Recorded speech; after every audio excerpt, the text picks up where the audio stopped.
For today's video, i-open lang natin ang ating Telegram account or yung ating Telegram app.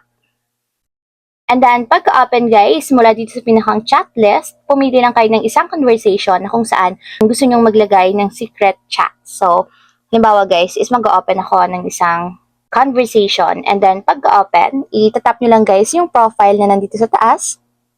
And then, dito guys, itatap nyo lang yung 3 horizontal dots na nandito sa upper right corner. So, tap nyo lang. And then, may lalabas dyan ng mga options. So, dito, piliin nyo lang yung Start Secret Chat. So, tap nyo lang guys. At para naman ma-enable, itatap nyo lang yung Start.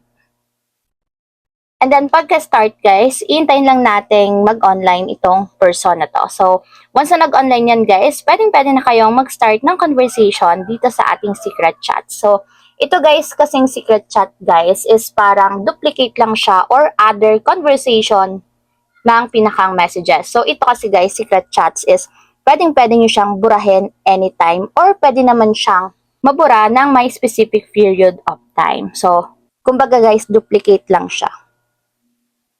So, ayun lang guys, gano'n lang kasimple. Sana nakatulong sa inyo. If you have a question, can you comment down below.